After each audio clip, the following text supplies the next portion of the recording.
يتكامل العدل والمساواة في الحقوق والواجبات وتحقيق الشراكة الحقيقية لكل المواطنين في إدارة شؤون البلاد.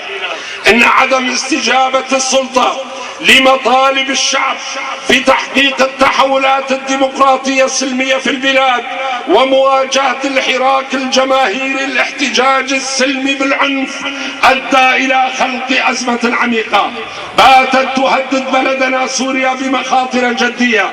الأمر الذي يقتضي تضافر الجهود والمساعي على مختلف المستويات ومن خلال المسؤوليات الملقاة على عاتق مكونات الشعب الكردي بكل انتماءاته القومية والسياسية وشرائحه وفئاته الاجتماعية للتلاقي من أجل التفاهم على العناوين البارزة والخطوط العريضة لمبادرة وطنية شاملة لوضع الحلول السلمية العملية الجادة لمعالجة الأزمات التي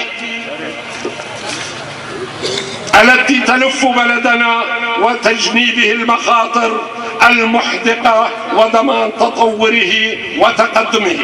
أن أحزاب الحركة الوطنية الكردية في سوريا التي هي جزء من الحركة الوطنية والديمقراطية العامة في البلاد ترى أن القضية الكردية في سوريا هي قضية وطنية أساسية ويساهم حلها في حل القضايا الأخرى وتعزيز الوحدة الوطنية في البلاد، وأن القضية وأن الصيغة المثلى للخروج من الأزمة الراهنة تمر عبر الحوار الوطني الشامل والجاد بين مجمل المكونات الوطنية.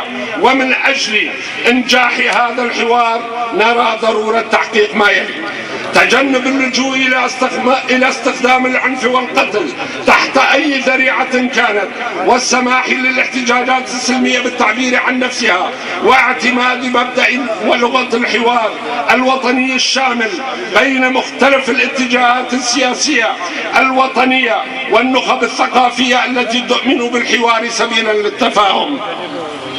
2. تطبيق المرسوم الرئاسي القاضي برفع حالة الطوارئ والأحكام العرفية وإلغاء المحاكم والقوانين الاستثنائية كافة والإفراج عن جميع معتقلي الرأي والسجناء السياسيين. السماح للتيارات السياسية والأحزاب التي تمثل شرائح المجتمع بمزاولة أنشطتها الديمقراطية علنا إلى حين صدور قانون عصري للأحزاب.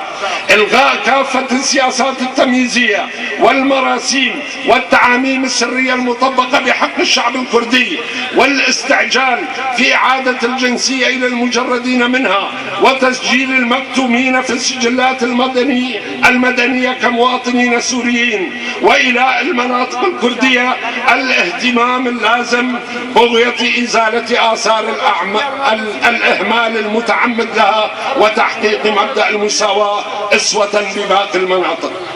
الدعوة لعقد مؤتمر وطني شامل دون هيمنة أي جهة كانت، ومن أولى مهامه إقرار صيغة مشروع دستور جديد يلغي الامتياز لأي جهة سواء كانت حزبا أو قومية، ويتضمن الاعتراف بالتعددية القومية والسياسية واللغوية، ويطرح هذا الدستور على الاستفتاء العام، وإقرار قانون جديد للانتخابات المحلية والتشريعية، وآخر لتنظيم عمل الأحزاب السياسية يراعي خصوصيات المجتمع السوري ومكوناته دون تمييز بسبب العرق أو الدين، وإطلاق حرية الإعلام والصحافة. ضمان فصل السلطات الثلاث التشريعية والتنفيذية والقضائية واستقلالية القضاء وتعزيز دوره. حل القضية القومية للشعب الكردي حلا ديمقراطيا عادلا في إطار وحدة البلاد بالاعتراف الدستوري بوجوده القومي كمكون رئيسي وتأمين ما يترتب على ذلك من حقوق قومية. حماية وتأمين الحقوق الثقافية للأقليات القومية والدينية في البلاد. إن إلى هذه المبادرة الاهتمام اللائق من لدن جميع القوى والنخب السياسية والثقافية على اختلاف مواقعها لا شك سينصب في خدمة تضافر كل الجهود لما فيه خير ومصلحة الشعب والوطن. أحزاب الحركة الوطنية الكردية.